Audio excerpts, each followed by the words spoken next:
सुप्रभात। मैं जगेंद्र राणा। आज की हमारी आध्यात्मिक चर्चा का विषय है गुरु बिन ज्ञान नहीं। गुरु बिन ज्ञान नहीं। कोई कितनी साधना क्यों ना करे, 1000 वर्ष की तपस्या के पश्चात भी मन के प्रति असावधान होना खतरे से खाली नहीं। कितना ही साफ क्यों ना हो आईना, अगर वह बराबर साफ नहीं होता रहेगा तो उस पर धूल जमी जाएगी। इसलिए तप सिद्ध मानव के मन को भी प्रकृति जन्य संसर्ग दोष से बचाए रखने के लिए ब्रह्म दर्शन और भक्ति भाव से प्लावित करते रहने के साथ साथ निरंतर आत्मनिरीक्षण करते रहना चाहिए। मनुष्य का विवेक जब जागता है तब शरीर दुर्बल होता है, शक्तिहीन होता है। ऐसे समय विवेक जागता है जबकि वह कुछ नहीं कर सकता। ये विवेक किस काम का? शरीर ठीक हो, शरीर में इंद्रियों में शक्ति हो, तब विवेक जागे, तब तो कल्याण है। यौवन में ही सत्संग की जरूरत है। बाल्यावस्था में बहुत सत्संग ना हो तो बाधा नहीं। बालक को माता पिता का संग मिलता है, माता पिता इसको पाप करने से रोकते हैं। 15 वर्ष पीछे यौवन में प्रवेश होता है, उस समय सत्संग की बहुत ज़रूरत है। 15 से 40 तक का समय भान बुलाने वाला है, उसको गधापति सी कहते हैं।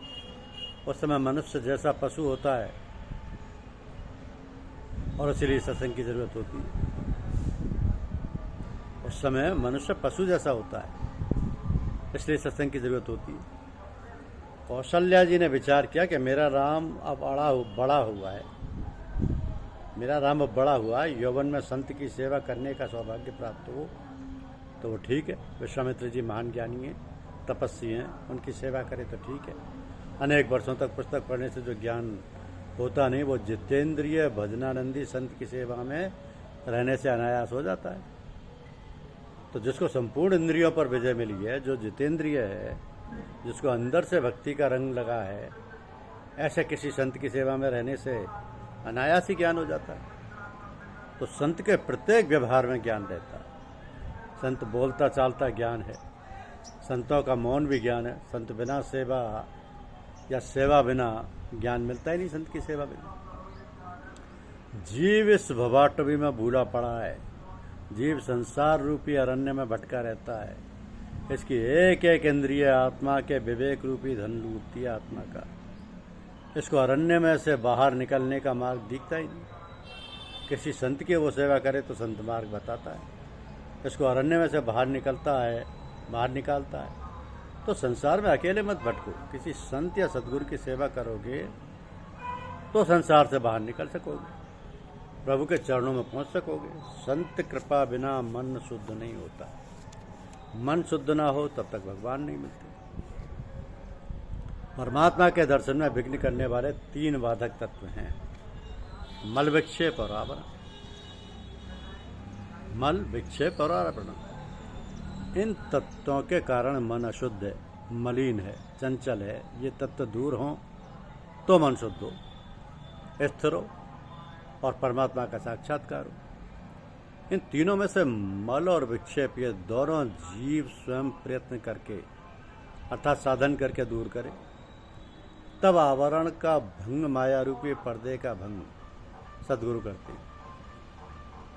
आवरण का भंग यानी माया रूपी पर्दे का भंग सद्गुरु करते हैं। अकेले साधन से अंतःकरण सदा के लिए शुद्ध होता ही नहीं। साधन करो परंतु सद्गुरु की कृपा के बिना चलना नहीं। नामदेव महाराष्ट्र के महान संत थे, परंतु उनके मन में सूक्ष्म अभिमान घर कर गया कि भगवान मेरे साथ बातें करते हैं। ये विठोबा जी के साथ बातें करते थे। एक बार ऐसा हुआ कि महाराष्ट्र में सतमंडली एकत्रित हुई, तब मुक्ताबाई ने गोरा कुमार से कहा कि इन संतों की परीक्षा करो, इनमें पक्का कौन है, कच्चा कौन है। गोरा कुमार ने सभी के मस्तिष्क पर ठीकरा मारकर परीक्षा करने का निश्चय किया। किसी भक्त ने इससे मुंह नहीं बिगाड़ा, परंतु नामदेव के माथे पर ठीकरा मारा गया तो नामदेव ने मुंह बिगाड़ा। उनका अभिमान हुआ कि कुम्हार द्वारा घड़े के माध्यम से परीक्षा किए जाने की रीति से क्या मेरी परीक्षा होगी।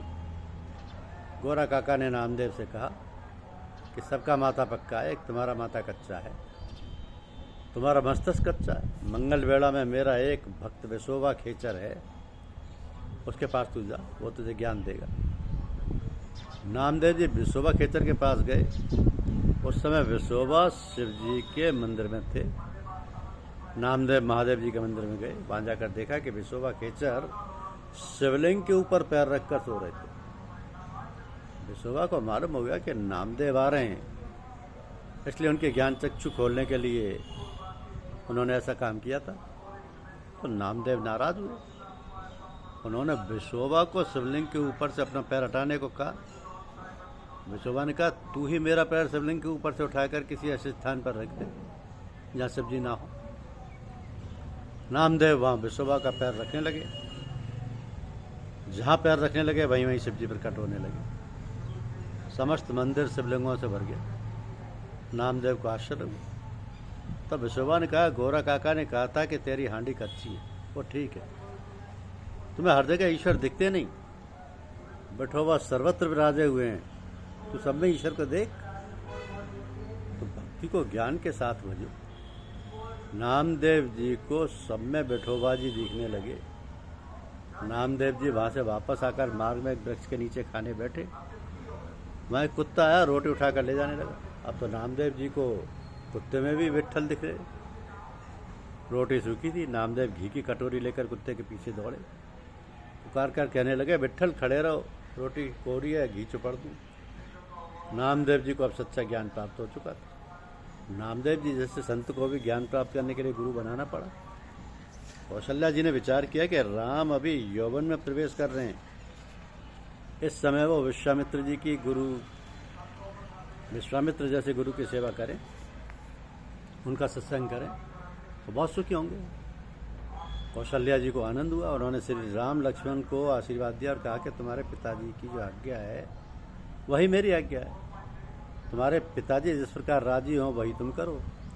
माँ का हृदय प्रेम में पिघल गया। विश्वामित्र जी को कौशल्या माँ ने बंधन किया और कहा कि गुरुजी, मेरे राम को तुम ले जाते हो, परंतु मेरा राम बहुत शर्मीला है, वह मेरी भी बहुत मर्यादा रखता है। मैं इसकी माँ हूँ, परंतु उसको भूख लगती है तब मुझको भी कहता नहीं कि भूख लगी है। ये मुझसे भी मांगता नहीं। तुम मेरे राम लक्ष्मण को ले जाते हो। मेरा लक्ष्मण छोटा है, रोज़ सवेरे सब मैं अपने राम लक्ष्मण को माखन मिश्री खिलाती हूँ। इनको माखन मिश्री आरोगने की रोज़ की आदत है। विश्वामित्र जी ने कहा कि माँ तुम जरा भी चिंता मत करना, आश्रम में तो गाय हैं, रोज़ माखन होता है। मैं याद रखकर राम लक्ष्मण को रोज़ माखन मिश्री दूंगा।